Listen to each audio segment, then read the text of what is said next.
अगर हम अब्यूज की बात करें, मैं इसमें थोड़ा डिटेल में इसलिए बात करना चाहती हूँ, और ये अपने आप में इतना वास्ट टॉपिक है, इतना वास्ट टॉपिक है। अगर मैं सिर्फ आपको इमोशनल अब्यूज के बारे में बताना शुरू करूँ प्रॉपरली, और कितने अलग अलग तरह के पर्सनालिटी डिसऑर्डर्स में किस तरह से उभरता है, क्या साइंस होते हैं, क्या सिम्टम्स होते हैं, तो मुझे आधा दिन लग जाएगा।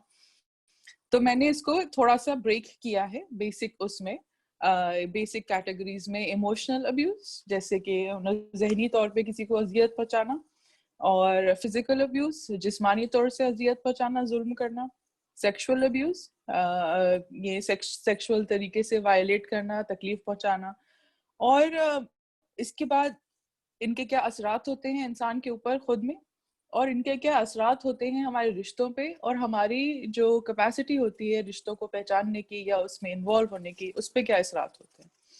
तो क्योंकि ये बहुत ऐसी चीज है जिसके बारे में लोग बहुत ज्यादा बात करते नहीं है, कि ठीक है किसी के साथ अब्यूज हुआ, किसी भी किस्म का हुआ, तो उसको ये हो गया, ये हो गया, ये हो गया, ये हो गया, मगर उसकी एज अ ह्यूमन बीइंग उसकी जो कैपेसिटी है, उसकी जो एबिलिटीज हैं, जो उसकी काबिलियत है, जो उसका सही गलत में फर्क करने की जो एक एक नफ्सियाती ताकत ऊपर वाले ने दी है हमें, वो, या फिर यूं कहिए कि क्या चीज हमारे लिए बेहतर है, क्या चीज हमारे लिए बेहतर नहीं है, वो हिस्स जो है वो कहीं ना कहीं खत्म हो जाती है। कैसे खत्म हो जाती है, कैसे हम उसको नोटिस कर सकते हैं, इस बारे में बात करूंगी। किस तरह से अब्यूज के जो पैटर्न्स होते हैं उनको कैसे नोटिस कर सकते हैं, कहाँ कहाँ पे वो दिखाई देते हैं। क्योंकि काफी दफा ये भी होता है कि हमें खुद एहसास नहीं होता कि हम किसी और को तकलीफ पहुंचा रहे हैं, किसी और को अजियत में हम डाल रहे हैं अपनी किसी बिहेवियर की वजह से, क्योंकि वो बिहेवियर इतना मेन स्ट्रीम हो चुका होता है, इतना इतना इतना देखते हैं हम आसपास, कि हमें लगता है कि यही तरीका है इन प्रॉब्लम से डील करने का, और ये ठीक है।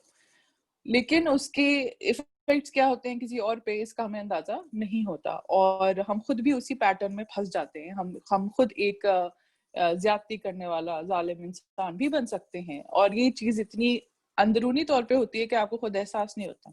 आपकी जो अपनी इमेज है अपने जहन में, वो बहुत अच्छी होगी कि मैं ऐसी नहीं हूँ, मैं तो बहुत अच्छी हूँ, ये है वो है।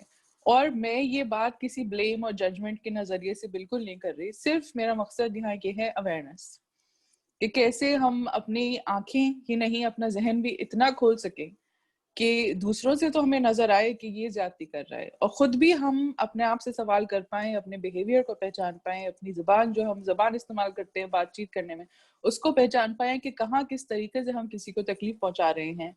और एक बहुत स्पेसिफिक पैटर्न्स में उभरती है ये चीज, फैमिलीज में, ऑफिसेज में, स्कूल्स में, और हर तरह की कम्युनिटीज में। इसको कैसे पहचाने, इससे कैसे बाहर निकले। और एक दो छोटे छोटे टिप्स कह लो जो इतने कम टाइम में मैं कर सकती हूँ शेयर आपके साथ, वो मैं करूंगी टू कैसे अपने आप को, इफ अगर कोई इंसान ज्यादती बर्दाश्त कर रहा है काफी टाइम से, उसकी सेल्फ इमेज बहुत खराब हो जाती है, तो उस पे कैसे काम किया जा सकता है, क्या क्या पॉसिबिलिटीज है। तो शुरू करते हैं इमोशनल अब्यूज से। इमोशनल अब्यूज किसी को जहनी तौर पे किसी के साथ जोर करना, जबरदस्ती करना, जुल्म करना, ज्यादती करना। सुनने में ये लगता है कि अरे ये तो अगर हो रहा होगा हमारे आसपास तो हम बहुत आसानी से पहचान लेंगे इसे, मगर इमोशनल अब्यूज शायद अब्यूज की ऐसी किस्म है जिसको पहचानना, जिसको नाम देना, और जिसको कहना कि ये इमोशनल अब्यूज हो रहा है यहाँ पे, और फला इंसान फला के साथ कर रहा है, सबसे मुश्किल है। थेरेपिस्ट और काउंसलर्स को भी ये चीज पहचानने में, डायग्नोस करने में बहुत टाइम लग जाता है, क्योंकि हम इस तरह के स्ट्रक्चर्स में काम करते हैं जहाँ फैमिली का मतलब है कि ये एक सेफ जगह है, और जहाँ कम्युनिटी का मतलब है कि ये एक सेफ जगह है। मजहब का मतलब है कि यहाँ पे जो भी हो रहा है मजहबी सर्कल्स में, यहाँ सब ठीक होगा, यहाँ कुछ गलत नहीं हो सकता। और ये स्टीरियोटाइप्स हैं, एक तरह से कह लीजिए कि एक पहचान सी बन गई है, एक इमेज बन गई है चीजों की इधर, कि फैमिली प्रोटेक्टिव होती है, माँ बाप हमेशा आपका अच्छा करते हैं, हमेशा आपका भला करते हैं, जो आपसे बड़े होते हैं वो हमेशा आपका भला करते हैं, जो मौलवी या कारी या जो पढ़ाने वाले हैं या टीचर्स हैं वो गुरु हैं, और हमें उनकी बात हमेशा माननी चाहिए। और जो लोग इस हायरार्की में नीचे आते हैं, जैसे कि बच्चे, घरों के बच्चे, खासतौर से लड़कियां, लड़के भी, और स्टूडेंट्स हैं, आप पढ़ने वाले लोग हैं, स्कॉलर्स हैं, तो उनके अंदर शुरू से ये बात होती है कि भाई जो बड़ा कह रहा है वो आपको सर झुका के सुनना है। और उसे मानना है। तो इस तरह के जब हम ये पर्सपेक्टिव लेके जब हम बड़े होते हैं तो काफी चीजें हमें अब्यूज लगती नहीं, हमें लगता है कि ये तो हमसे प्यार करते हैं, ये इसलिए हमारा भला चाहते हैं, इसलिए ये ऐसे बिहेव कर रहे हैं, इसलिए ये हो रहा है वो हो रहा है। बट बिकॉज अभी हम अभी आने वाले 10-20 साल नहीं देख सकते, अभी हम यहाँ हैं इस पोजीशन में, तो हमें लगता है नहीं, it's not such a big deal really, there is love. और द आइडिया ऑफ लव, जो मोहब्बत करने का, मोहब्बत के इजहार का तरीका, जो एक तरीके से पॉपुलर कल्चर क्या होता है, किताबें हैं, मूवी है, सिनेमा है, मीडिया है, इस सब में जो पॉपुलराइज किया गया है वो बहुत प्रॉब्लमेटिक है। वो इस तरह से पॉपुलराइज किया जाता है कि अगर कोई तुमसे प्यार करता है तो तुम्हारे पीछे भी बढ़ेगा, अगर कोई तुमसे प्यार करता है तो तुम्हें डांटेगा भी, अगर कोई तुमसे बहुत प्यार करता है तो तुम्हें मार भी सकता है, and it is all okay, but it's not okay. And how do we know that it's not okay? कैसे पता चलता है हमें कि ये ठीक नहीं है या फिर कहाँ पे क्या हो रहा है? तो अगर आप किस्मों की बात करें, फॉर एग्जाम्पल मैं फैमिली से शुरू करती हूँ कि फैमिली में इमोशनल अब्यूज किस तरह से मैनिफेस्ट होता है। अगर आपके घर के बड़े या घर का कोई भी एक फैमिली मेंबर, माँ कह लीजिए, बाप कह लीजिए, इतनी जगह और गुंजाइश आपको नहीं देता कि आप अपनी बात कह सकें खुल के, आपको क्या पसंद है और क्या नहीं पसंद है वो कह सकें, अगर आप किसी चीज से तकलीफ से गुजर रहे हैं, अगर वो एक सेफ स्पेस आपके लिए ना क्रिएट करें कि नहीं तुम्हारी बात भी इम्पोर्टेंट है और तुम अपनी बात कहो, मैं अपनी बात कहता हूँ। और अगर रूल्स और रेगुलेशंस फैमिली के जबरन डाले जाएं कि नहीं ये ऐसा है तो फिर ऐसे ही है, इतने बजे घर वापस आना है तो इतने बजे ही घर वापस आना है, ये पहनना है तो तुम्हें यही पहनना है, ये करना है तो तुम्हें यही करना है, वरना तुम ये हो। लेबलिंग जो होती है इमोशनल अब्यूज का सबसे बड़ा एक साइड इफेक्ट कह लो या उसे पहचानने का तरीका है लेबलिंग। जब माँ और बाप बहुत बड़े बड़े वर्ड्स इस्तेमाल करते हैं, बदतमीज है और ये है और बेशरम है और बेहया है और ये है, इस तरह की बातें जब आप सुनते रहते हैं सुनते सुनते बड़े होते हैं, क्रिएट्स आपके अपने दिमाग में अपनी एक इमेज बन जाती है कि मैं तो कुछ भी नहीं हूँ, मेरी कोई हकीकत नहीं है, अगर मैं सबके मुताबिक काम नहीं करूंगी, सबके मुताबिक नहीं चलूंगी तो मुझे कोई प्यार नहीं करेगा, इसलिए मुझे सबके कहने पे चलना चाहिए, हर बात सबके सर झुका के माननी चाहिए, भले ही अंदर से आपका जमीर गवाही ना दे रहा हो, भले ही अंदर से आपको बहुत तकलीफ हो रही हो, आप बहुत असमंजस में हो, आप बहुत कंफ्यूजन में हो, आप बहुत तकलीफ में हो, मगर फिर भी you suffer. That is one form of abuse. सबसे ज्यादा माँ बाप प्यार भी कर सकते हैं, लेकिन जब आप साइकोलॉजिस्ट और काउंसलर्स के पास जाएंगे, मेरे पास जो 90% लोग आते हैं, they have problems in childhood. बचपने में जिस तरह के माहौल में उन्हें बड़ा किया गया, ज्यादातर बहुत टॉक्सिक माहौल होता है, मार पिटाई, बात बात पे डांटना, चीखना, बहुत बुरे अल्फाज इस्तेमाल करना, बार बार किसी को बेवकूफ कहना, तुम ना समझो, तुम्हें तो कुछ नहीं आता, तुम कभी कुछ कर ही नहीं सकते और हमेशा फेल ही होते रहोगे, या कितनी मोटी है, या कितनी भद्दी है, या कितना बदसूरत है, या ये सारी चीजें जो घर और खानदान में आप सुनते रहते हैं, आपको अपने अंदर लगता है कि आप बहुत छोटे हो गए, कि आपकी कोई हकीकत नहीं है, कोई पहचान नहीं है। ये भी इमोशनल अब्यूज है। इसे पहचानना इतना मुश्किल इसलिए है क्योंकि ये प्यार की बड़ी अच्छी सी गिफ्ट रैपिंग में रैप होके आता है आपके सामने। माँ बाप प्यार भी करते हैं, ख्याल भी रखते हैं आपका, तो आपके लिए ये अपने आप से एक्सेप्ट कर पाना कि मुझे इस चीज से तकलीफ हो रही है, आपके अंदर गिल्ट पैदा करता है कि हो माँ बाप पे शक कर रही हो, अपने शर्म नहीं आती तुम्हें, कितनी बुरी हो तुम। हम खुद से ही ये बातें करते हैं, वो अब्बा हैं, प्यार करते हैं, कोई बात नहीं, मार दिया तो क्या हो गया, भाई हैं, मेरा बेहतर, मेरी बेहतरी जानते हैं, कोई बात नहीं, अगर इस तरह से झड़क के बात करिए तो कोई बात नहीं, कोई बात नहीं, कोई बात नहीं, कोई बात नहीं, हम करते रहते हैं और सहते रहते हैं। अब्यूज अभी आपको नहीं लगेगा कि अब्यूज है, यूल थिंक हाँ ये तो सभी ऐसे बच्चे ऐसे बड़े होते हैं, बट जो साइकोलॉजिकल और फिजियोलॉजिकल असरात इसके होते हैं आपके जहन पे, आपके जिस्म पे, और आपकी जो कुव्वत है फैसले लेने की, सही फैसले लेने की अपने लिए, या फिर जो एक डिजायर होता है इंसान का कि लोग उसे पसंद करें, उसे पहचाने, उसको अपनी जगह मिले, इन सब चीजों पे क्या असर हो रहे हैं अभी नजर नहीं आएगा, 10-12 साल में वो सब ऐसे खुलने लगेगी हर चीज, ठीक है। Now that is one kind of abuse that happens in families. If you talk about lovers की बात करें या फिर शादीशुदा कपल्स की बात कर लें, इमोशनल अब्यूज अगेन अगर किसी औरत के साथ हो रहा है पहचानना फिर भी आसान है, क्योंकि एक स्टेटमेंट कह लीजिए या फिर एक सोच कह लीजिए है कि मर्द ज्यादती करते हैं, और ये फैक्ट है कि मर्द ज्यादती करते हैं। और वो ज्यादती इसलिए करते हैं क्योंकि कल्चरली और मजहब उन्होंने इतनी पावर दी गई है हमेशा से सोसाइटी में कि उन्हें ये ख्याल है कि भाई मैं ये कर सकता हूँ, मेरा ये हक है, अगर मेरी बीवी मेरी बात नहीं मानेगी या फिर नहीं सुनेगी तो मैं जोर जबरदस्ती कर सकता हूँ, मैं मार भी सकता हूँ। और शोहर की बात सुनना तो एकदम जरूरी है, उसकी मर्जी के बिना तो कुछ नहीं हो सकता। अब कुछ % शोहर ऐसे होंगे जो इस ताकत का गलत इस्तेमाल नहीं करेंगे, लेकिन 90% मर्द ऐसे होते हैं जो इस ताकत का गलत इस्तेमाल करते हैं कि वो अपने पार्टनर से उनकी पसंद की हर चीज को डिसाइड करने में वो ताकत ले लेते हैं। नहीं तुम नहीं पढ़ोगी, क्या जरूरत है तुम्हें काम करने की, क्या जरूरत है ऐसे कपड़े पहनने की, क्या जरूरत है लाल लिपस्टिक लगाने की, क्या जरूरत है कि तुम शादी के बाद काम करो। नहीं हमें तो बच्चे बहुत सारे चाहिए, नहीं मुझे प्रोटेक्शन यूज नहीं करना। so many small ways। नहीं मुझे इस वक्त चाय चाहिए तो मुझे इसी वक्त चाय चाहिए। और क्योंकि वो परोसा जाता है प्यार की ऐसी पट्टी में, बचपन से लड़कियों को ये बताया जाता है कि भाई जो शौहर करे वो तुम्हें करना ही करना है, ये तो करना ही करना है शौहर के लिए, ससुराल वालों के लिए, बच्चों के लिए, तो इसमें तो कोई है ही नहीं, मतलब तुम क्या, तुम्हारी क्या अहमियत है, कुछ नहीं, तुम्हें करना ही करना है। और इंसान खामोशी से चुपचाप चलता रहता है, मगर चुपचाप होता नहीं है, अंदर जो हो रहा होता है वो घमासान हो रहा होता है और वो निकलता है अलग अलग तरीके से। लोग बोलते हैं कि लड़कियां टॉन्ट बहुत मारती हैं। कहाँ से आता है ये टॉन्ट मारना? जब इतना प्रेशर होता है हर तरफ से, हमारे पास क्या ताकत है? अपनी जुबान की। कड़वा बोलने लग जाते हैं, टॉन्ट मारने लग जाते हैं, चीखना या चीजें फेंकना या गुस्सा बहुत तेज आना या बच्चों को मारना। किस पे हक चलेगा, किस पे हाथ चलेगा? जो हमसे भी कमजोर है, बच्चे। अक्सर आप देखेंगे माएँ फ्रस्ट्रेट होती हैं घर में तो बच्चे पिटते हैं, बच्चे डांट खाते हैं। That is generational abuse. Generational abuse एक के साथ हुआ, उसने दूसरे को पास ऑन किया, उसने तीसरे को पास ऑन किया, उसने चौथे को पास ऑन किया, क्योंकि वो साइकिल ब्रेक नहीं हो रही, क्योंकि इंसान इसी उसमें जी रहा है कि यही है नॉर्मल तरीका जीने का।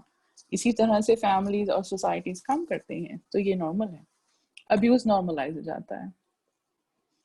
और जैसा कि मैंने कहा कि औरतों के साथ हो रहा होता है मैरिजेस में या पार्टनरशिप्स में तो आसान होता है पहचानना, लेकिन जब मर्दों के साथ हो रहा होता है, मर्दों के साथ भी होता है, मेरे क्लाइंट ज्यादातर मर्द हैं, औरतें नहीं हैं, जिस तरह से वो बताते हैं अगर आप उनका नजरिया सुने तो इंसान काफी हैरत में पड़ जाए कि भाई ऐसा भी हो सकता है। क्योंकि औरतों के पास फिजिकली बहुत ज्यादा पावर नहीं होती ट्रेडिशनली, और अक्सर 70% केसेस में फाइनेंशियल पावर भी नहीं होती कि भाई अपने पसंद से कोई चीज खरीद सकें या अपने पसंद से कुछ कर सकें या घर का सामान ला सकें, कुछ ला सकें। उनके पास एक ही चीज रह जाती है, वो है अपना जहन। तो एक तरह से उससे आप प्रेशर अनकॉन्शियसली, सब चीजें बहुत ज्यादातर टाइम पे इंसान सोच नहीं रहा होता है, ये अंदर बस सब कॉन्शियसली चल रहा होता है, क्योंकि एक पैटर्न में फंस चुका है वो इंसान। तो उसे एहसास नहीं है कि मैं दूसरे के साथ क्या कर रहा हूँ, वो सिर्फ कर रहा है। कई दफा औरतें, बीवियां खास तौर से बहुत ज्यादा तानाकशी करना और जलील करना, तुम तो ऐसे हो, तुम तो वैसे हो, तुमसे तो ये अच्छा था, तुमसे तो वो अच्छा था, तुमसे तो ये भी नहीं हो पाएगा। और अपने बच्चों के साथ भी इसी तरह से बात करना। माएँ अक्सर बहुत बुरी तरह से बात करती हैं कि बेवकूफ हो, ये हो, वो हो, और हर तरह से, मतलब इस तरह से इंसान को बिल्कुल कमतर और छोटा होने का एहसास दिलाना। या फिर इमोशंस, इमोशंस का ना बैलेंस हो पाना औरतों के लिए भी एक मसला है, क्योंकि हम इतना कुछ मल्टीपल लेवल्स पे सफर कर रहे होते हैं कि हमारे इमोशंस कभी कभी फटके निकलते हैं। अब क्या वो फटके निकलना जिसके ऊपर निकल रहे हैं उसके लिए जायज है? मुझे तो नहीं लगता। कि बात हुई इतनी, लेकिन आपने लड़ाई करी इतनी बड़ी। फॉर एग्जाम्पल, शौहर ने आज किसी बात पे कुछ कह दिया, आपने पिछले 20 साल की सारी बातें लेके उसे सुना दी। कितनी लड़कियां यहाँ पे होंगी अपने घरों में पैटर्न के रिपीट होते देखा होगा अपनी माओ के साथ। पिछले 20-25 साल की जितनी बातें हैं, घर वालों की, बाहर वालों की, इसकी उसकी, तुम ये हुआ, फिर वो हुआ, फिर वो हुआ, फिर मुंह फुलाना, फिर बात नहीं करना, क्या है? Big drama happening all the time. This is also abuse. Now we don't recognize it as abuse because we are so conditioned to believe that this is normal human behavior. It is not normal human behavior.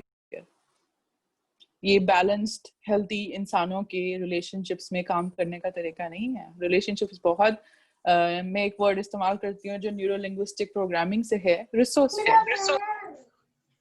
Negative और positive नहीं होता कुछ इस field में. Resourceful, आप कहाँ बेहतर निकल के आ रहे हैं, आप अपने फैसले बेहतर कैसे कर पा रहे हैं, आप अपने आप को बेहतर कैसे बना पा रहे हैं, जो आपके अंदर सारे रिसोर्सेज, जो सारी ताकत मौजूद है, वो आप कैसे दुनिया में उभार पा रहे हैं, कैसे आप दुनिया को नजर आ रहे हैं. वो सबसे बेहतर तरीका क्या है करने का? Being resourceful. रिलेशनशिप्स में आप बहुत रिसोर्सफुल हो सकते हैं, बहुत बढ़िया तरीके से काम हो सकता है, पार्टनरशिप हो सकती है, माँ बाप को सपोर्ट कर सकता है, माँ बाप बच्चों को सपोर्ट कर सकते हैं, बच्चे माँ बाप को सपोर्ट कर सकते हैं. लेकिन ये जो जेनरेशनल अब्यूज और ट्रॉमा होता है, इसकी साइकिल जब चलती रहती है तो एक इंसान दूसरे को तकलीफ पहुंचाता है, दूसरा तीसरे को, तीसरा आगे, and it goes on like this forever. And because we have been taught to believe कि फैमिलीज ऑपरेट ऑन लव, कि फैमिलीज में सब एक दूसरे को बहुत प्यार करते हैं, then all of this is okay. पैर पटकना, चीखना, चीजें तोड़ना, हाथ उठाना, मारना, सबके घरों में होता है, कौन सी नई बात है. कोई हेल्दी तरीका नहीं है प्रॉब्लम से डील करने का. अब्यूसिव बिहेवियर होता है.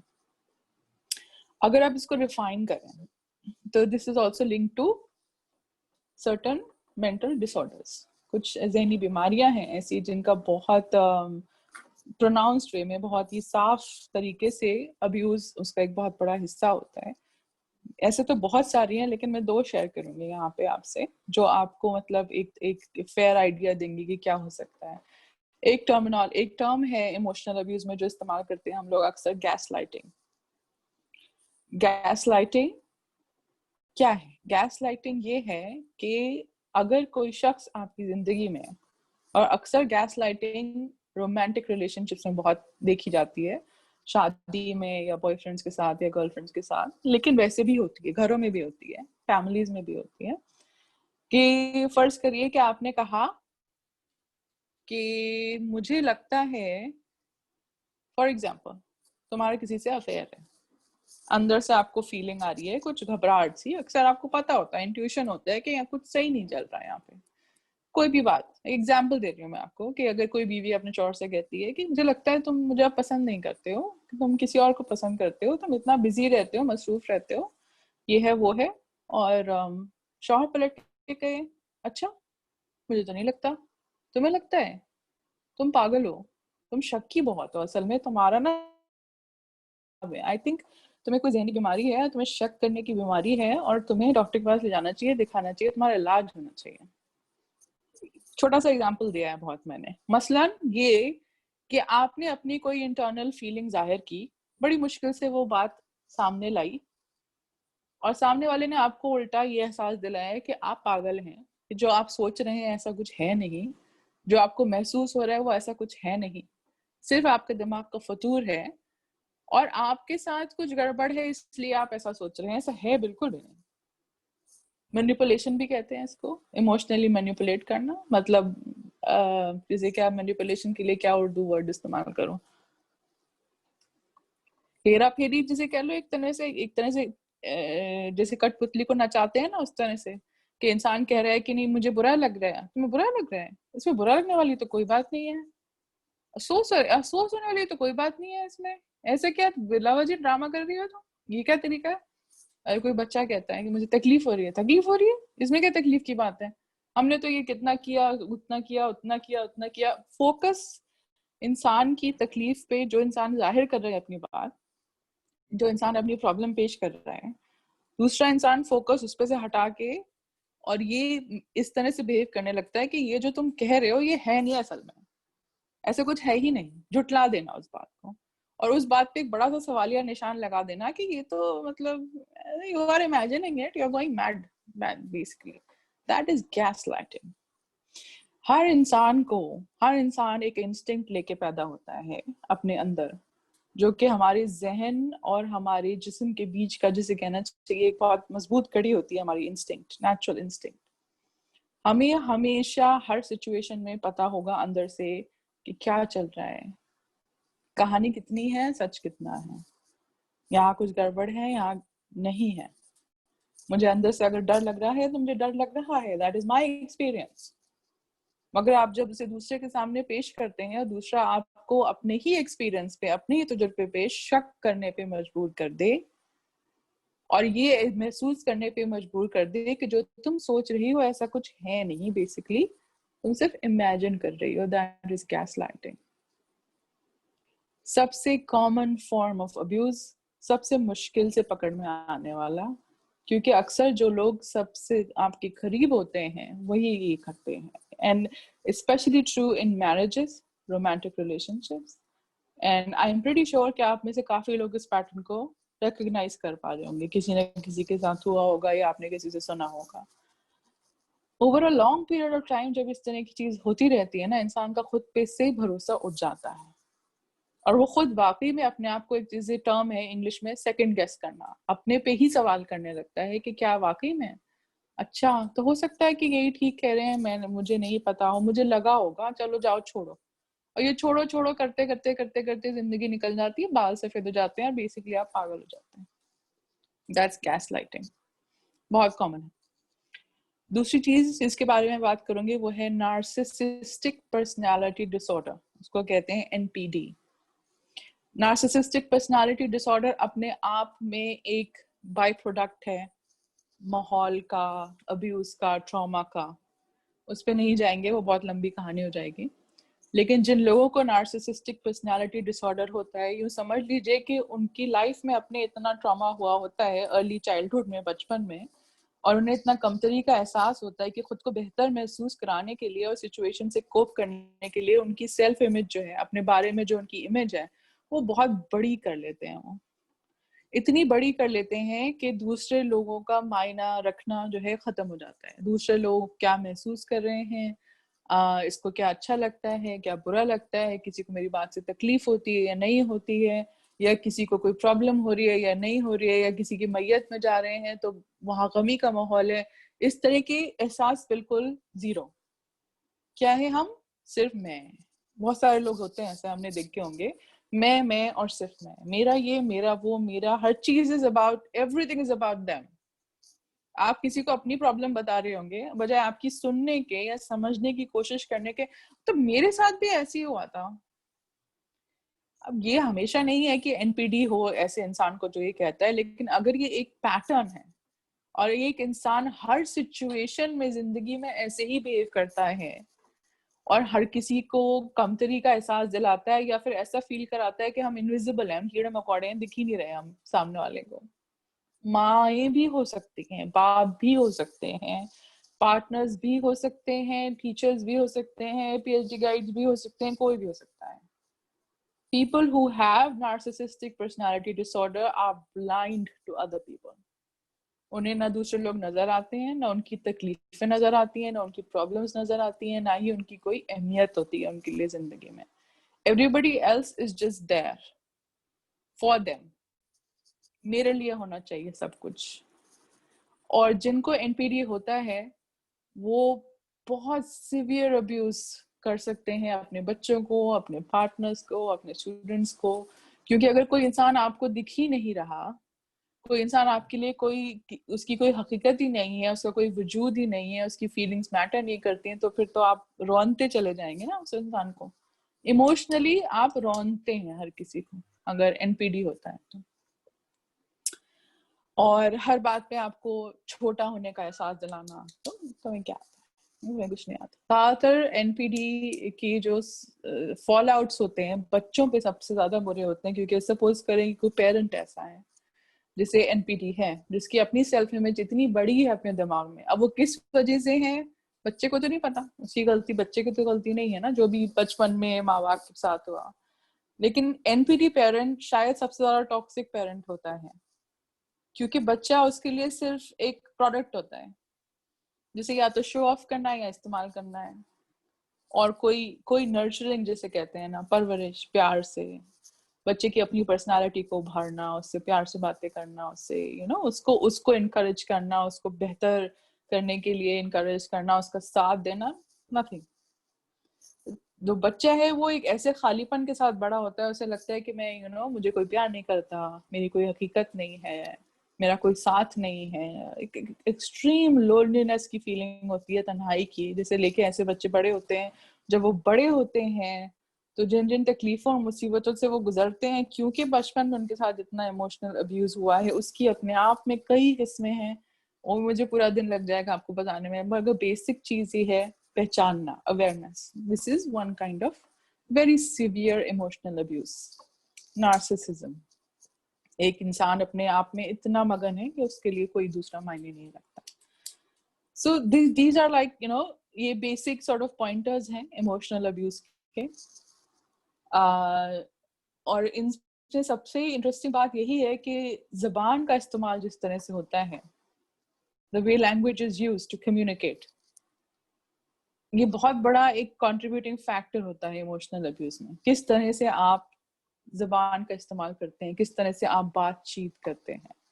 अगर आपके आसपास कोई ऐसा है जिसका हर जुमला इस तरह से शुरू होता है कि तुम्हारी वजह से ये हुआ, प्रॉब्लम यहाँ नहीं है, प्रॉब्लम तुम में है, तुम्हें नजर नहीं आता, क्या तुम बेवकूफ हो, ब्लेम, हाँ, हर वक्त ब्लेम करना, हर वक्त जज करना, हर वक्त क्रिटिसाइज करना, इमोशनल अब्यूज।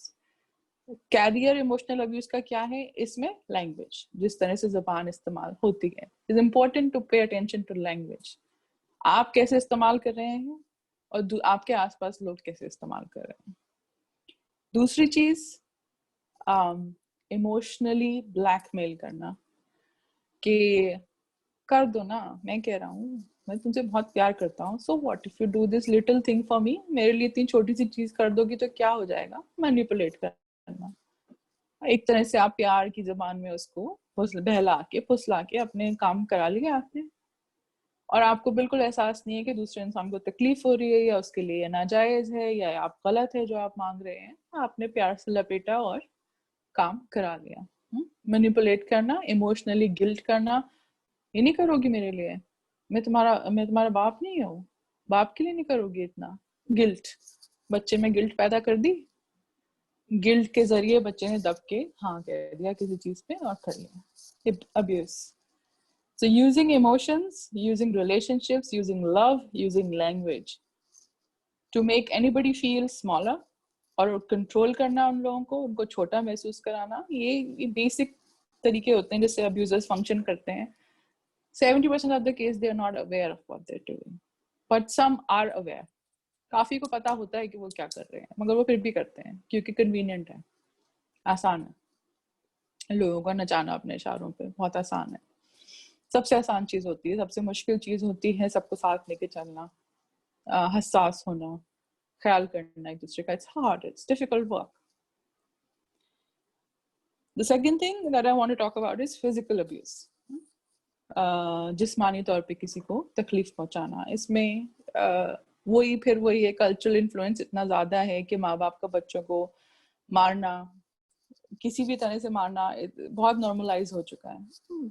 आप बहुत घरों में सुनेंगे बच्चे बहुत बुरी तरह पिटते हैं, बेल्ट से पिट रहे हैं, वाइपर से पिट रहे हैं, डंडों से पिट रहे हैं। मैंने बच्चे ऐसे भी देखे जिनको जलती लकड़ी से माँ बाप ने मारा है, और बेल्ट से मारा है, या निशान है जिनके जिस्म पे बुरी तरह से। और क्योंकि फिर वही चीज जो इमोशनल अब्यूज में होती है कि आपको बड़ा ऐसे किया जाता है कि नहीं भाई ये तो माँ बाप है, ये तो माई बाप है, बिल्कुल मतलब बेसिकली ये जो भी करते हैं तुम्हारे भले के लिए करते हैं, तो मार भी रहे हैं तो बड़ा अच्छा ही काम कर रहे हैं, तुम्हें सुधार रहे हैं कि ऐसे भी मार रहे हैं। उसके असरात आपके जहन पे क्या हो रहे हैं, पिट पिट के अगर कोई बड़ा हो रहा है, पहली चीज उसका अपना नजरिया रिलेशनशिप्स को लेके डिस्टॉर्ट हो रहा है, बिल्कुल उसके अपने जहन में यही होते हैं रिश्ते, फोर्स इस्तेमाल करना रिश्तों में नॉर्मल होता है, मारना पीटना नॉर्मल होता है, और वही पैटर्न वो आगे जाके अपने बच्चों के साथ रिपीट करेगा मोस्ट प्रोबेबली, अगर उसमें अवेयरनेस नहीं है तो, और अगर उसे हेल्प नहीं मिली तो। मोस्ट प्रोबेबली जिन लोगों के साथ अब्यूज होता है वो काफी हद तक उसे दोहराते भी हैं, क्योंकि वो उसी पैटर्न को समझते हैं, उसी पैटर्न में फंसे रह जाते हैं। Physical abuse is often accompanied by emotional abuse. Emotional abuse, physical abuse काफी बार साथ साथ काम करता है। जब जुबान से काम नहीं होता तो हाथ पांव से काम लिया जाता है। बीवियों का भी बहुत बार सुना गया है शौहरों को मारना। I mean it's very surprising, आपको लगेगा कि ऐसा नहीं होता है, but it happens, it happens. And क्योंकि ये चीजें इतनी अनकॉमन है और मतलब समाज में एकदम ऐसा होता है कि अरे भाई कोई लड़की ऐसे कैसे कर सकती है, लड़कियां तो हाथ ही नहीं उठाती, ये वो चीजें तो और दब जाती हैं और छुपी रहती हैं, पता नहीं चलता आपको। और माएँ जिस तरह से टॉर्चर कर सकती हैं अपने बच्चों को, शायद ही किसी के पास पूरे लाइफ में इतनी पावर होती है कि जो इतना क्योंकि माँ एक ऐसी चीज है जिससे आप जहन से, जिस्म से शुरुआत से जुड़े होते हैं। तो एक माँ के अगेंस्ट रिबेल करना, उसकी किसी बात को मना करना, उसकी किसी बात को ना सुनना, अपने आप में आपके अंदर इतने गिल्ट और इतनी एहसास कमतरी जो है वो बढ़ा देता है। और उस पे ऐसी माँ कि जो कभी तो प्यार करती है, फिर कभी तो पीटती है, कभी तो गाली देती है, कभी तो प्यार कर, एक कंफ्यूजन, मतलब बच्चे की स्प्लिट पर्सनालिटी जाती है, उसे समझ में नहीं आता कि ये असली कौन सी है इसमें से, ये जो क्या है ये सच है और कितना झूठ है और कितना मेरा इमेजिनेशन है। और जो पावरफुल अब्यूजर होगा वो सारी गलती विक्टिम पे ही लाद देगा, ये तो तुम्हारा इमेजिनेशन है, मैं तो तुम्हें बहुत प्यार करती हूँ। जो लोग सबसे ज्यादा मार पिटाई करते हैं बाद में आके पैरों में बैठते हैं बच्चों के, सर सहलाते हैं, चीजें दिलाते हैं, सॉरी बोलते हैं, रोते हैं, बच्चों को लगता है माँ बाप ये सब कर रहे हैं, no no he loves me very much, बहुत प्यार करते हैं मुझे, मुझे भूल जाना चाहिए सब। जिन घरों में ये पैटर्न रिपीट होता है, फॉर एग्जाम्पल मैरिजेस में जहाँ ये पैटर्न रिपीट हो रहा है कि बहुत झगड़ा हुआ, शौहर ने उठा के सारी चीजें फेंक दी, तोड़ दी, 2 थप्पड़ मारे बीवी को, फिर आके प्यार किया, बहुत प्यार किया, बहुत पुचकारा, चीजें लाके दी, खरीद के दी, मामला वही उनके हिसाब से सुलझ गया, मगर वो सुलझा नहीं है, वो टॉक्सिक पैटर्न एक जगह में फिक्स हो गया क्योंकि वो बार बार ऐसे रिपीट होता रहेगा। अनहेल्थी रिलेशनशिप्स होती हैं ऐसी जहाँ ये पैटर्न रिपीट होता रहता है, झगड़ा हुआ, फसाद हुआ, फिर आपने पप्पी पुच्ची पुचकार करके सब कुछ ठीक हो गया, सब कुछ ठीक हो गया, अरे वाह सब कुछ ठीक हो गया, मगर फिर से वही होना, फिर से वही होना, क्योंकि यहाँ कोई रेजोल्यूशन नहीं निकल रहा, कोई नतीजा नहीं निकल रहा, कोई बातचीत नहीं हो रही, कोई एक इक्वल स्पेस नहीं है किसी को भी कुछ भी शेयर करने का, कहने का, कोई बाउंड्री ऐसी नहीं सेट हो रही जहां पे ये हो रहा है कि भाई आप मुझे इस तरह से ट्रीट नहीं करेंगे, ये गलत है, अगली बार आपने ऐसा किया तो मैं XYZ करूंगी। ऐसे कोई फैसले ना लिए जा रहे हैं, ना ऐसे किसी फैसलों पे अमल हो रहा है, ना ही कोई इंटरवेंशन है जिसमें कोई बाहर का आदमी आके कह रहा है कि भाई ये नहीं होना चाहिए, ये गलत है। तो वो साइकिल रिपीट होती रहती है और प्यार के वो अच्छे से रैपिंग में लपेट के ना लोग पिटते रहते हैं और सफर करते रहते हैं, और उन्हें जिंदगी भर यही लगता है कि भाई ये तो यही है मोहब्बत। अभी वो लेटेस्ट मूवी आई थी, क्या नाम था उसका, Kabir Singh, something of the sort, उसमें भी मतलब क्या जस्टिफिकेशन था उसको अपनी गर्लफ्रेंड को मारने का कि मैं तुमसे बहुत प्यार करता हूँ, थप्पड़ याद दिया। Is that love? Is that love? That movie is an example, very fine example of all kinds of abuse, emotional abuse, toxic behavior in relationships. So many movies I can think of. Guilt करना, stalk करना, बुरा feel कराना, और फिर ये कहना मैं तो तुमसे इतना प्यार करता हूँ, you know. और लड़कियां समझ लेती हैं इस बात को बड़ी आसानी से क्योंकि उन्हें लगता है यार इतना प्यार करता है तभी तो ऐसे करता है। भाई प्यार तुम्हें नहीं करता, खुद को करता है, सिर्फ इसलिए ऐसे करता है क्योंकि अपने हिसाब से, अपनी कन्वीनियंस के हिसाब से हर चीज चाहिए उसे, वो कोई ना कोई तरीका ढूंढ लेगा कन्वीनियंट बनाने का, या तो जोर से, या जबरदस्ती से, या मोहब्बत से, या लपेट के, मैनिपुलेशन से। So this is basically manipulation. It's like erratic human behavior. और problematic इसलिए क्योंकि जो कर रहा होता है उसे अक्सर खुद ही पता नहीं होता कि हम ये कर रहे हैं।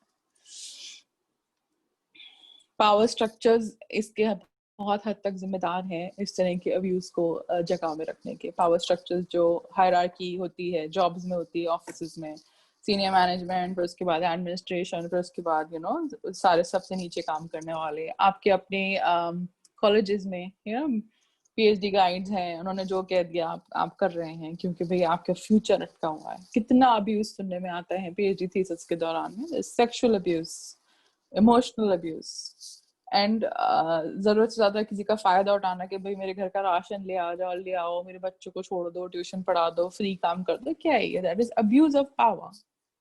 फैमिलीज में माँ बाप जबरदस्ती शादी कराना, इमोशनली गिल्ट करके, हस्बैंड्स का कॉन्ट्रासेप्शन नहीं यूज करना, नहीं मैं कॉन्डम नहीं पहनूंगा, मुझे पसंद नहीं है, तुम प्यार नहीं करती हो मुझसे यार, तुम क्या क्या मतलब क्या परेशानी है, पिल्स खा लो ना, पिल्स ऐसे खा लो जैसे हाजमोला की गोली है, पिल्स खा लो। बॉयफ्रेंड्स भी कहते हैं खा लो ना पिल, क्या हो गया, एप्पल खा लो। बट उससे जो इंसान को नुकसान हो रहा है वो कितना ह्यूमंगस है, उसका कोई एहसास नहीं है, ना कोई फिक्र है। अगर कोई आपसे वाकई में मोहब्बत करता है तो वो ये सोचेगा कि भाई this is not good for her, इसकी इसकी खेल हो रहा है इसकी बॉडी के साथ, लेट मी टेक रिस्पॉन्सिबिलिटी, मैं अपनी रिस्पॉन्सिबिलिटी लेता हूँ, I will use contraception and we will do this together, we are in this together, हम साथ में ये फैसले ले रहे हैं। कोई बाप है अगर उसे कभी अपनी गलती का एहसास हो कि मैंने ज्यादती की है अपने बच्चों के साथ, तो वो खुल के उस बारे में बात करे और कहे कि नहीं मुझसे गलती हो गई। कितने बापों को हमने सुना कभी ये कहते हुए कि मुझसे गलती हो गई? कभी नहीं। क्योंकि ये एडमिट करना, अपनी नजरों में गिर जाना, दुनिया की नजरों में गिर जाना, तो भाई आप जो कर रहे हैं वो आप करते चले जाएंगे। बहुत कम बाप ऐसे होंगे जिन्हें अवेयरनेस होगी कि भाई नहीं, मेरे बच्चे भी इंसान है, इनका भी हक है हर चीज पे, और अगर ये कोई बात मुझसे कह रहे हैं तो मैं सुनूं इनकी बात, और फिर हम साथ में मिलके कोई फैसला लेते हैं। So these are like two, emotional and physical abuse, and I hope you have like a clear sense of कैसे identify करना है. Now let's go to sexual abuse.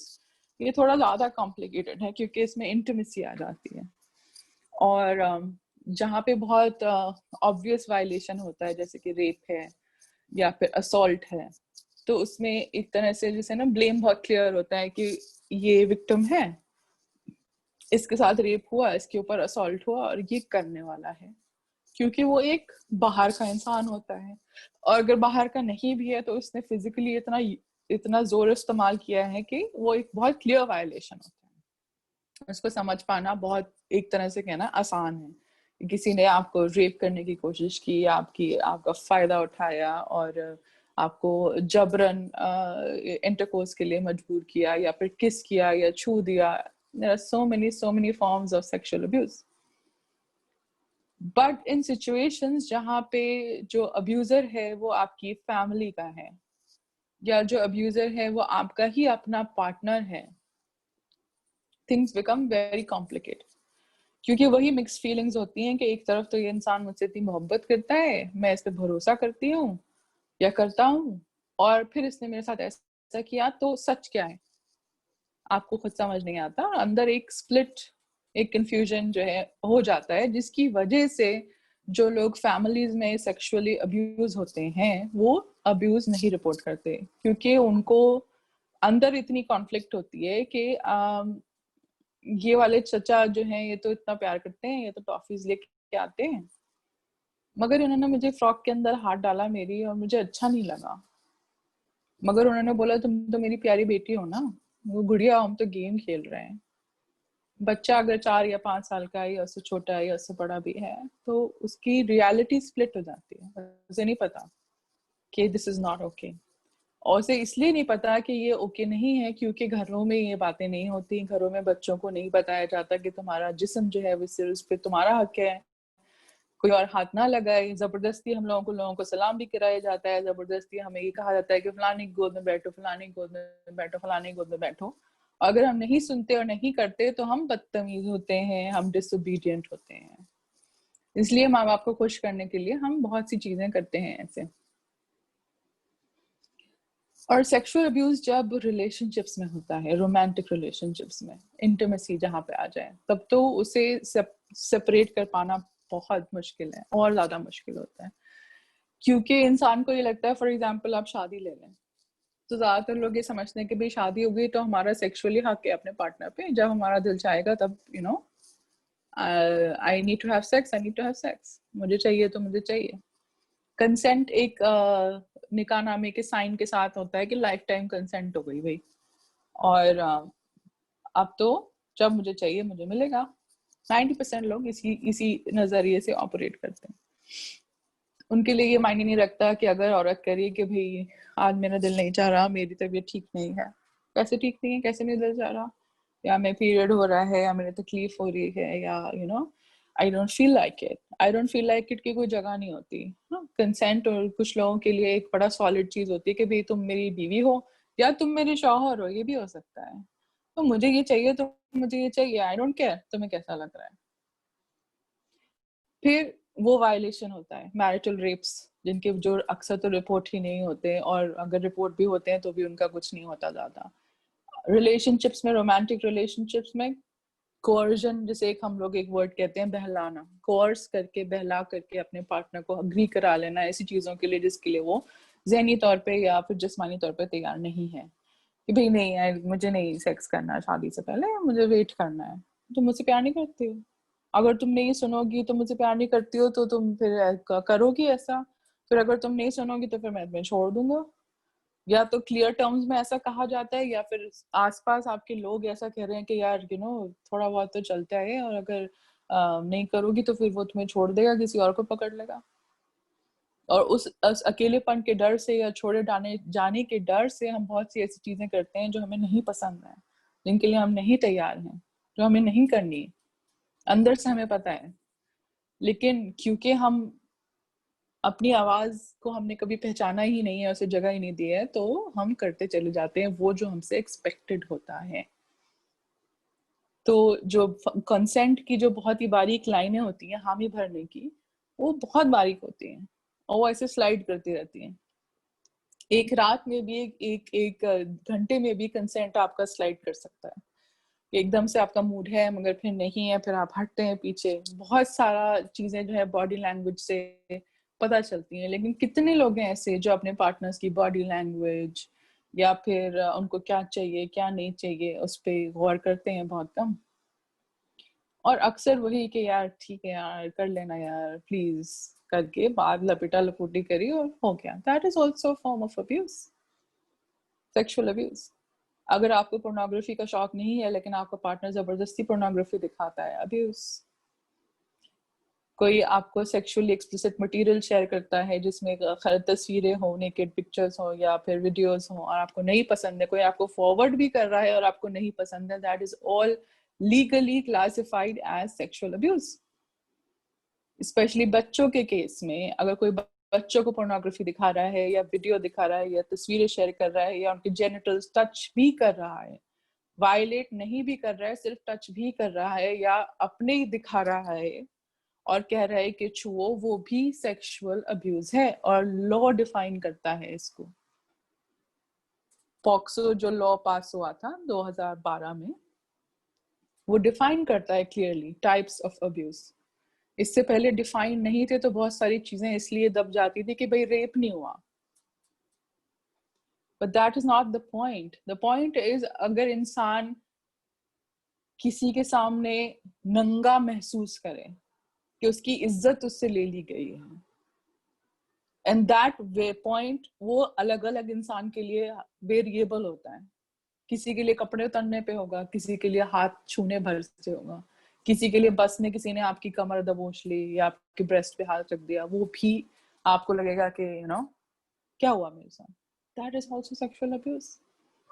Your husband has sex with you at night when you are sleeping, आपने हाँ नहीं बोली, but he just does it anyway, that is also sexual abuse. But वही है कि ये सब चीजें जब रिश्तों में होती हैं, इंटीमेसी में होती हैं, तो आप किससे कहो, क्या बोलो, कैसे उससे बाहर निकलो, लोग फंसे रहते हैं। बट इफ हैपेंस आउटसाइड, किसी बाहर वाले से रेप हुआ या असॉल्ट हुआ या हरासमेंट हुआ, ऑफिस में हुआ, it's not easy, but I से कि वो डिग्री जो है ना उसकी, उससे बाहर निकलने की चांसेस ज्यादा हो जाते हैं, क्योंकि क्लियर कट डिविजन होता है कि ये विक्टिम है और ये अब्यूजर है। Now, if we talk about, we've discussed 3 kinds of abuses. What are the effects of these abuses? क्या होता है अगर किसी इंसान के साथ लंबे अरसे तक इस तरह की ज्यादती हो, कि वो इमोशनल ज्यादती हो या फिजिकल ज्यादती हो या सेक्सुअल ज्यादती हो? सबसे बड़ा फर्क जो पड़ता है वो हमारी सेल्फ इमेज पे पड़ता है। सेल्फ इमेज क्या है? सेल्फ इमेज वो इमेज नहीं है जो दुनिया आपको आपके बारे में बताती। सेल्फ इमेज वो इमेज है जो आपकी अपने जहन में है अपनी। मैं अगर आपको अभी इस वक्त इनवाइट करूं कि अपनी आंखें बंद कीजिए और गहरी सांस लीजिए अंदर बाहर, और यूं समझिए कि आप खुद से बाहर झांक रहे हैं और अपने आप को अपने सामने देख रहे हैं। कोशिश कीजिए। अच्छी एक्सरसाइज है पहचानने में कि आपकी सेल्फ इमेज कैसी है। आंखें बंद कीजिए, गहरी सांस लीजिए और ऐसे देखिए जैसे आप अपने आप को देख रहे हैं। घर के बाहर हैं, आप अंदर झांक रहे हैं और आप खुद को कैसे नजर आ रहे हैं। ध्यान दीजिए, क्या आप खुद को छोटे नजर आ रहे हैं? क्या जहन में जो दिख रहा है उस पिक्चर में रोशनी बहुत कम है? या आप खुद को बहुत बड़े नजर आ रहे हैं? या आप खुद को प्लेस ही नहीं कर पा रहे कि आप कहाँ हैं? या फिर पोजीशन आपकी चेंज होती है आपके जहन में, कभी आप यहाँ हैं, कभी आप वहां हैं, कभी आप वहां हैं। आपकी जो इमेज है वो आपको कैसे देख रही है पलट के? अगर वो आंख में आंख डाल के देख रही है, नीचे देख रही है, देख ही नहीं रही है, या 2-3 जगह देख रही है। छोटी छोटी चीजों पे ये ध्यान दे के हम ये पता लगा सकते हैं कि हमारी सेल्फ इमेज कैसी है। इसको और रिफाइन करने का तरीका, अपने आप को एक कॉन्टेक्स्ट में, एक हालात में प्लेस करिए। जैसे कि आप ऑफिस में काम करती हैं, तो ऑफिस में आप कैसा महसूस करती हैं? आंख बंद करके सोचिए कि मैं ऑफिस में हूँ और मैं खुद को काम करता हुआ देख रही हूँ। कैसी है वो इमेज, वो तस्वीर, जो पिक्चर जो आती है वो कैसी है? साफ है, धुंधली है, शार्प है, ब्राइट है, या फिर बहुत डार्क है, या बहुत छोटी है? फिर खुद को दूसरे कॉन्टेक्स्ट में प्लेस करिए, घर के कॉन्टेक्स्ट में, फैमिली के कॉन्टेक्स्ट में। तब आप अपने आप को कैसी नजर आ रही हैं? फिर किसी और कॉन्टेक्स्ट में, बाहर, घर के बाहर कैसी नजर आ रही हैं? You will get a fair idea of किस कॉन्टेक्स्ट में आपकी सेल्फ इमेज बड़ी है, हेल्थी है, रोबस्ट है, मतलब कि आपके साइज की है, ठीक ठाक दिख रही है, आपको देख रही है नजर में आंख मिला के, ब्राइट लग रहा है scenario, that's a healthy self image. मगर अगर आप खुद को देख रहे हैं, फॉर एग्जाम्पल ऑफिस के माहौल में, और ऑफिस का कल्चर टॉक्सिक है, अगर for example, it is possible कि आपको जो अपनी सेल्फ इमेज दिखे वो बहुत छोटी दिखे, बहुत धुंधली दिखे, और वो आपको देख नहीं रही हो आंख में आंख डाल के। कभी कभी हमारी सेल्फ इमेज किसी सिचुएशन में बहुत बड़ी दिख सकती है हमको, हमसे 2-2.5 गुना बड़ी, और नीचे देख रही है, and you feel this sort of pressure, you know, that is also not very healthy अगर कांस्टेंट है तो। अगर उन सिचुएशंस में बड़ी है जहां पे कोई कॉन्फ्लिक्ट हो रहा है, कोई आपको परेशान कर रहा है, तो आपको अपने आप को अंदर से बड़ा करना पड़ता है to deal with it, that is okay, temporary. लेकिन जैसे मैंने नार्सिसिस्ट के बारे में बताया था, उनकी अपनी सेल्फ इमेज हमेशा ऐसी होती है, जैसे कोई बादशाह, शहनशाह, कोई रानी महारानी चल रही हो, हमेशा दे आर दैट बिग, इसलिए वो सबको नीचे देख रहे होते हैं, कोई दिख ही नहीं रहा होता उन्हें। These are ways in which you can feel कि आपकी सेल्फ इमेज आपके जहन में कैसी है। जिन लोगों के साथ अब्यूज होता है कंसिस्टेंटली, चाहे वो इमोशनल हो, चाहे फिजिकल हो, चाहे सेक्सुअल, उनकी सेल्फ इमेज बहुत खराब होती है, धुंधली होती है, बिल्कुल डार्क होती है, कभी कभी स्प्लिट होती है, और उन्हें ऐसा लगता है जैसे कि है ही नहीं वो, जैसे कि कोई मतलब you know, like you not there, जैसे इनविजिबल। लो सेल्फ एस्टीम होती है। लो सेल्फ एस्टीम का सबसे बड़ा सिम्टम है आपकी सेल्फ इमेज कैसी है। That's why I asked you, मतलब मैंने कहा कि छोटी सी एक्सरसाइज करके देखिए, वो इंडिकेटर है क्लियर कि आपकी अगर सेल्फ एस्टीम लो है तो सेल्फ इमेज बहुत पुअर होगी, अच्छे से साफ से आपको नहीं दिखाई देंगे, अपने आप को आप नहीं देख पाएंगे। और अगर आपके दिमाग में सेल्फ टॉक जिसे कहते हैं, जो हमारे जहन में टॉक चलती रहती है, बातें चलती रहती हैं, मैं बहुत बुरी हूँ, मैं बहुत बदसूरत हूँ, मैं बहुत खराब हूँ, मुझसे तो कुछ भी काम ठीक से नहीं होता, मैं कितनी पुअर हूँ, oh God, I'm so clumsy, I keep dropping everything, I keep breaking, all of this self-talk, if it is negative, what people call negative, I call it unresourceful. It makes you feel like आपसे कुछ चीजें ठीक से नहीं होती। For example maths का test जहाँ आता है आपके दिमाग में ये आती है बात, मुझसे होएगा ही नहीं यार, मैं बहुत बेवकूफ हूँ।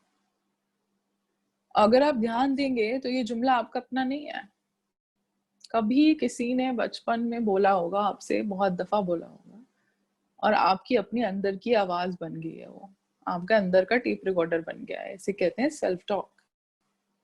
अगर आपका अंदर का टेप रिकॉर्डर यही गाना गाता रहता है पूरे टाइम कि तुम ऐसे हो, तुम वैसे हो, तुमसे तो हो नहीं पाएगा, तुम्हारे बस की नहीं है, तुम बेवकूफ हो, तुम पागल हो, क्लियर इंडिकेटर कि इमोशनल अब्यूज हुआ है बचपन में, बहुत ज्यादा नेगेटिव कमेंट सुने हैं, बहुत ज्यादा डांट फटकार सुनी है, वही हमारी अंदर की आवाज बन गई।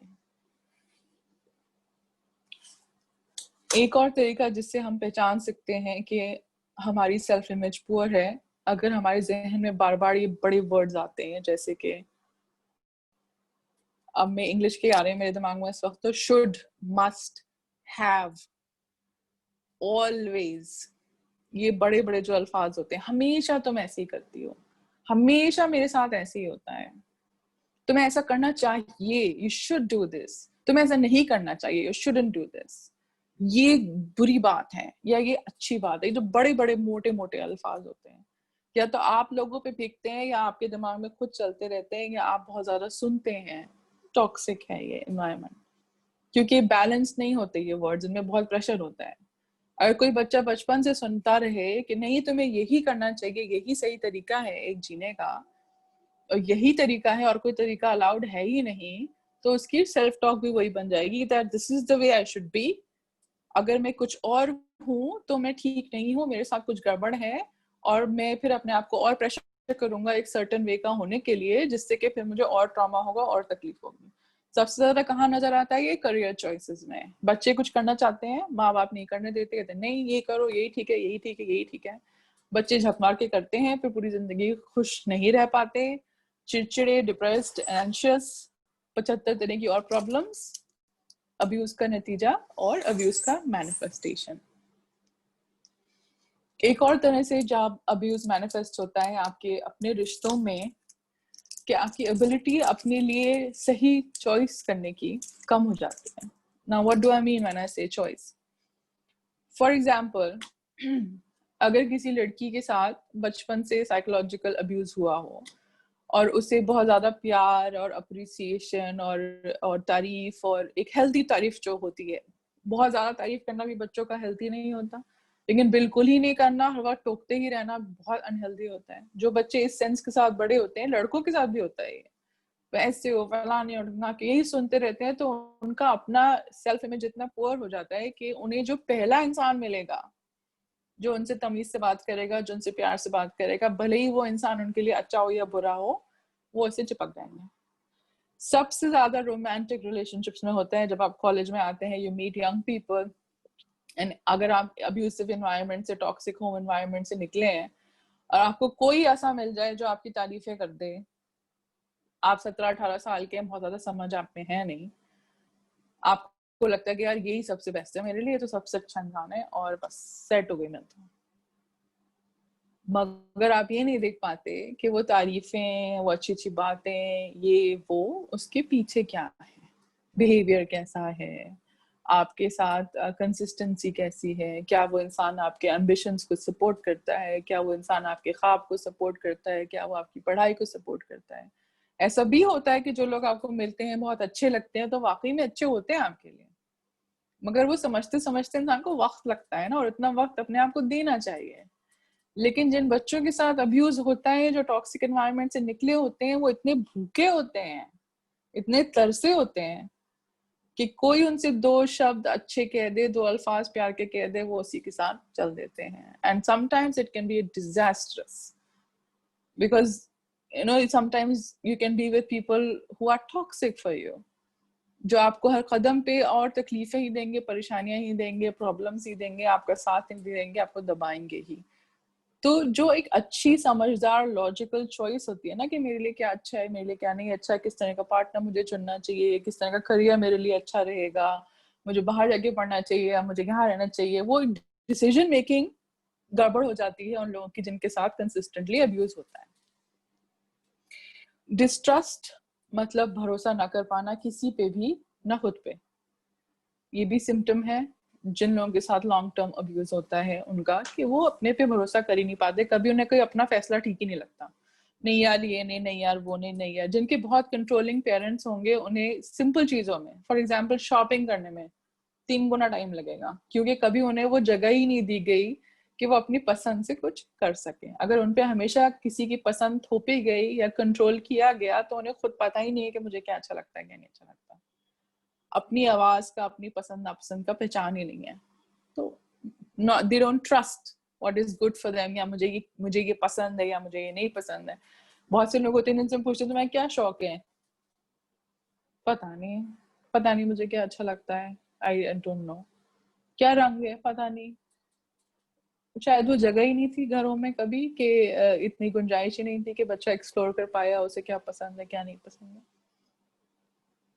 सेल्फ हार्म, खुद को नुकसान पहुंचाना, जानते बूझते या अनजाने ऐसी सिचुएशन में पड़ जाना जहाँ पे आपको बहुत नुकसान हो सकता है। जो थ्रिल सीकिंग वाला बिहेवियर होता है ना, या तो खुद को कट कर लेना, नसें काट लेना, सुसाइडल अटेम्प्ट्स, बार बार अपने आप को तकलीफ पहुंचाना, यंग बच्चों में, एडोलेसेंट्स में बहुत देखा जाता है। और सब्सटेंस अब्यूज, शराब पीना या सिगरेट पीना या ड्रग्स लेना, it is all a way of, yeah, I'm just about to finish, Tanya. Just about to finish. This is important, so just give me like 5 minutes. Sexual risk taking, sexually risk लेना, sexually risky behaviour, कि आप किसी के साथ भी चले गए, आपने ख्याल नहीं रखा कि आप प्रोटेक्टेड हैं या नहीं हैं, क्योंकि आप अपने आप को वैल्यू नहीं करते, क्योंकि आपके साथ इतना अब्यूज हुआ है that you don't think of yourself as a valuable person, तो आप अपने आप को प्रॉब्लम्स में, रिस्क में डालते रहते हैं। चूज करना out of a sense of loneliness, जैसे कि मुझे रिश्ते में क्यों जाना है, कि रिलेशनशिप मुझे क्यों चाहिए, क्योंकि मुझे नीड है, क्योंकि मैं बहुत अकेला हूँ, क्योंकि मैं बहुत तन्हा हूँ, इसलिए। नॉट बिकॉज वो पार्टनर मेरे लिए अच्छा है या सूटेबल है, but choosing things out of a sense of need. मुझे जरूरत है इस चीज की, अब भले वो चीज मेरे लिए अच्छी हो या बुरी हो, और मुझे जरूरत है। या उससे ज्यादा खर्चा करना, जरूरत से ज्यादा चीजें खरीदना, जरूरत से ज्यादा किसी भी चीज में इंडल्ज करना could be a symptom of abuse in childhood. Very quickly, I'm going to share one picture with you.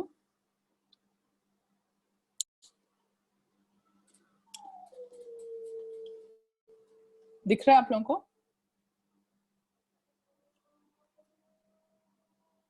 क्या, can anybody tell me? दिख रही है? Yes, दिख रहा है। Okay. तो ये एक डॉक्टर है, एक साइकोथेरेपिस्ट, डॉक्टर स्टीफन कार्पमैन। उन्होंने एक बहुत ही सिंपल तरीका निकाला ये पहचानने का कि क्या आप किसी अब्यूसिव सिचुएशन में हैं या आप खुद अब्यूजर हैं। समझ लीजिए कि ये एक ट्रायंगल है, इसको हम कॉमन लैंग्वेज में हम लोग थेरेपिस्ट काउंसलर लोग कहते हैं ड्रामा ट्रायंगल। इस ड्रामा ट्रायंगल के एक कोने पे है विक्टिम, नथिंग्स माय फॉल्ट, मेरी कोई गलती नहीं है, मेरे साथ तो सब होता है। एक पे है रेस्क्यूअर, बचाने वाला, यू नीड मी, तुम्हें मेरी जरूरत है। एक कोने पे है परसिक्यूटर, वो जो जुल्म करता है, जालिम, जो ब्लेम करता है, इट्स ऑल योर फॉल्ट। अगर आप थोड़ा सा भी ध्यान देंगे तो आपको ये ड्रामा ट्रायंगल नजर आ जाएगा फैमिलीज में, ऑफिसेज में, स्कूल्स में, जहां भी कोई भी रिलेशनशिप्स होती हैं नजर आ जाएगा। और आपको ये भी समझ में आ जाएगा कि लोग रोल्स में ऑपरेट करते हैं। फॉर एग्जाम्पल, अगर कोई परसिक्यूटर है, जालिम, तो वो जालिम होगा इन मोर देन वन कॉन्टेक्स्ट। एक से ज्यादा लोगों को वो परेशान कर रहा होगा, ये सब तुम्हारी गलती है, मेरी कोई जिम्मेदारी नहीं है, मैंने कुछ नहीं किया, सब तुम जानो, तुम ये वो।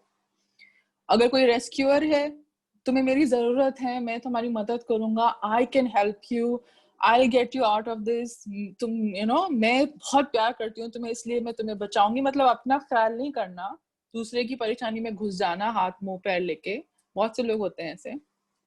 तीसरी टाइप, विक्टिम, मेरी तो कोई गलती नहीं है, मेरे साथ तो चीजें होती रहती है, मेरी तो किस्मत ही खराब है, मेरे साथ तो शुरू से यही हुआ है, और मेरे साथ तो हमेशा ही बुरा होगा, और मेरे साथ तो कभी कुछ अच्छा हो ही नहीं सकता है। मैं ये नहीं कह रही हूँ कि ये जो फीलिंग्स हैं ये तीनों रोल्स में, ये फीलिंग्स फेक होती हैं, फीलिंग्स फेक नहीं होती, मगर किसी पैटर्न में फंस जाना कि आपके साथ बचपन में कभी कोई ट्रॉमा हुआ और आप वो एक रिकॉर्ड की तरह प्ले करते जा रहे हैं और आप उस रोल में फंस गए, उससे आपकी जितनी भी पॉसिबिलिटीज है लाइफ की वो सब खत्म हो जाती हैं। आप उसी रोल में रहते हैं, आप वैसे ही रहते हैं। For example, if somebody has been raped or assaulted या अब्यूज का शिकार रहा है, तो बहुत लाइकली है कि वो ये सोचने लगे कि मेरी तो कोई गलती नहीं है, मेरे साथ तो ये हुआ, मेरे साथ तो वो हुआ और मैं कुछ भी नहीं कर सकता, और वो हालात गुजर चुके हैं लेकिन वो उससे निकल नहीं पाता, वो विक्टिम रोल में फंस चुका। Rescue very easy way to identify. अगर आपके आसपास दो लोग लड़ रहे हैं, फॉर एग्जाम्पल घरों में ये बहुत होता है, माँ बाप लड़ रहे हैं, बच्चे अक्सर रेस्क्यूअर या पैसिफायर बन जाते हैं, या तो बचा रहे होते हैं या आग बुझा रहे होते हैं। नहीं अम्मा प्लीज, नहीं डैडी प्लीज, नहीं अम्मा। ये डिस्को डांस करते करते उनकी अपनी पर्सनालिटी तबाह हो जाती है। अपने ऊपर कोई फोकस नहीं होता, फोकस ये होता है दूसरों को बचाना। काफी बार आप दो लोग हो सकते हैं, दो रोल्स में हो सकते हैं, आप विक्टिम और रेस्क्यूअर साथ में हो सकते हैं। मेरी कोई गलती नहीं, मेरे साथ हमेशा ऐसे ही होता है और मैं दूसरों को इसलिए पसंद करता हूँ अनकॉन्शियसली क्योंकि मैं उन्हें बचा सकता हूँ। Why do people choose people who are destructive और who need help? There are certain people जिन्हें सेवियर सिंड्रोम होता है, किसी को बचाने की जरूरत। वो ऐसे लोगों को ही चुनेंगे जो जो अपने आप में हेल्थी होंगे ही नहीं, जिनको कोई ना कोई लत होगी, कोई बीमारी होगी, ये सोच के कि मैं इन्हें बचा सकता हूँ। वो इसलिए होता है क्योंकि उनकी खुद की अपनी अपनी जो एक शख्सियत है अपनी नजरों में जीरो होती है, किसी और की मदद करके ही उन्हें बेहतर महसूस होता है। जो परसिक्यूटर है या जो जालिम है, वो अपने दिमाग में सेट होता है कि मेरी तो कोई गलती नहीं है, मैंने तो कभी कुछ किया नहीं, और वो यही करता रहता है और कभी दूसरों की बात वो न समझ पाता है न कह पाता है। और इसी तरह से ये ड्रामा ट्रायंगल जो है ये चलता रहता है। Okay, I stop sharing it now. A great way to recognize the drama triangle anywhere in life, जहां भी लिटरली ड्रामा हो रहा है, चीखना चिल्लाना बार बार होता रहता है, ब्लेम करना बार बार होता रहता है, रोना धोना हंगामे होना, यहाँ पे चल रहा है कोई ड्रामा ट्रायंगल। एक बार अगर हो जाए कोई चीज, that is not a pattern, मगर ये घर में अगर बार बार किसी भी मुद्दे को लेके उसी तरह से बात होती है, उसी इंटेंसिटी से बात होती है, वही चीखना पुकारना, वही तुमने ये किया और तुमने ये किया और तुमने ये किया, ड्रामा, बिग ड्रामा हैपनिंग।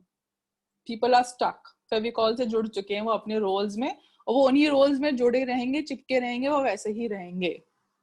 अगर आप ऐसा देख सकते हैं mentally, if you can like picture it, this is a drama triangle happening, I need to step out of it, step out of the triangle, I don't want this drama, मुझे नहीं drama चाहिए, मुझे ये circus नहीं चाहिए बिल्कुल भी, चाहे वो आपके अपने ही अजीज क्यों ना हो। You learn to step out of it. That is one way. The second way is to make boundaries. Boundaries क्या? आपको जो पसंद है और जो नहीं पसंद है उसको फर्मली कहना, कंसिस्टेंटली कहना, बार बार कहना, जब तक कि समझ में नहीं आ जाता सामने वाले के ना। सुनने में लगता है कि ये तो नामुमकिन है, कैसे हो सकता है, but I give you one example, after that I will finish from my own life. One of my parents is bipolar, उनको बाइपोलर है, तो बहुत ज्यादा गुस्सा, रेज बहुत है, और मेरी बाउंड्रीज का, जैसे कि अगर मैं यहाँ काम कर रही हूँ तो उसका एहसास नहीं है कि भाई घुस जाना, एकदम से नॉक नहीं करना, ये वो फलाना ढमकाना। तो शुरू में तो लड़ाई होती थी, झगड़ा होता था, 20-30 साल से लड़ते रहे हम। फिर जब मैंने इस फील्ड पे काम करना शुरू किया, मैंने बाउंड्रीज बनाना सीखा। टाइम लगता है बाउंड्रीज बनाने में, but they work. How you make a boundary is, आप बिल्कुल एक आम आवाज में एकदम स्थिर लेवल पे किसी से बात करें, you know, like a normal tone, neutral tone, बार बार आंख में आंख डाल के बोले, ये ठीक नहीं है, मुझे ये पसंद नहीं है और आप ही नहीं कर सकती मेरे साथ, please respect my work space, it could be anything, please respect my decision, please respect XYZ, this is my space, I need to do this, you need to respect that. ये करना बदतमीजी नहीं है, हमें ये सिखाया गया है कि इस तरह से बात करना बदतमीजी है, अपनी बात आगे रखना बदतमीजी, it's not, it's self protection. Boundary banana healthy रिश्तों के लिए बहुत जरूरी है, चाहे वो इंटीमेट रिश्ते हो, चाहे वो फैमिली रिश्ते हो। अपने बच्चों से बाउंड्रीज बनाना बहुत जरूरी है कि आप हर वक्त मेरे कमरे में ऐसे घुस नहीं सकते बिना नॉक करे, अम्मा का अपना प्राइवेट टाइम होता है, जरूरी है, प्लीज रिस्पेक्ट दैट। अपने स्पाउस से बाउंड्री बनाना जरूरी है। जब हम बाउंड्रीज क्रिएट करते हैं तो जो बहुत स्ट्रॉन्ग पर्सनालिटी है हमारे आसपास, वो भी मेलो होना सीखती है, वो भी सीखती है कि किस तरह से दूसरे इंसान को स्पेस देना है। तो जब हम बाउंड्री बना रहे हैं, हम खुद को भी मजबूत कर रहे हैं, हम दूसरे इंसान को भी मजबूत कर रहे हैं। फॉर एग्जाम्पल 3 महीने तक मैंने बाउंड्री बनाई अपनी माँ के साथ, कोई लड़ाई नहीं की, कोई झगड़ा नहीं किया, कुछ नहीं किया, बार बार यही बोला, बार बार यही बोला। Now she respects my space, knock करके आती है अंदर, और हमारा आमतौर से जनरल बिहेवियर एक दूसरे के साथ काफी इम्प्रूव हो गया है। So it is possible to create boundaries, मगर बाउंड्रीज बनाने के लिए आपको ये समझना जरूरी है कि आपकी आवाज, आपकी पसंद, आपकी नापसंद, आपको क्या ठीक लगता है, क्या नहीं ठीक लगता है, इस पे भरोसा करना जरूरी है। Listening to your body and your gut जिसे कहते हैं, योर इंस्टिंक्ट, उसके साथ टाइम गुजारिए, मेडिटेट करिए, उसे पहचानिए ताकि उसे जगह मिल सके, ताकि आप पैटर्न्स को पहचान सकें, ताकि आप जो अंदर से एक फीलिंग आ रही है उस पर भरोसा करके कोई फैसला ले सकें। So these are some simple ways that you can, recognize abuse and step out of it. And मुझे उम्मीद है कि ये यूजफुल था। बहुत ज़्यादा वास्ट टॉपिक है और इस पे बहुत बहुत बहुत काम किया जा सकता है, मगर ये कुछ सिंपल चीज़ें थी। ड्रामा ट्रायंगल को पहचानना, बाउंड्रीज क्रिएट करना, कोई भी चीज़ अगर बार बार होती है, पैटर्न्स में होती है, उसे रिकग्नाइज करना, जनरेशनल ट्रॉमा रिकग्नाइज करना। अगर फैमिलीज में कोई पैटर्न है, नानी के साथ हुआ, फिर माँ के साथ हुआ, फिर बेटी के साथ, कुछ हो रहा है वहां जो चेंज हो सकता है। बस अवेयरनेस की, चीजों को देखने की, आंखें खोलने की, और अपनी इंस्टिंक्ट पे भरोसा करने की जरूरत है कि सही नहीं है।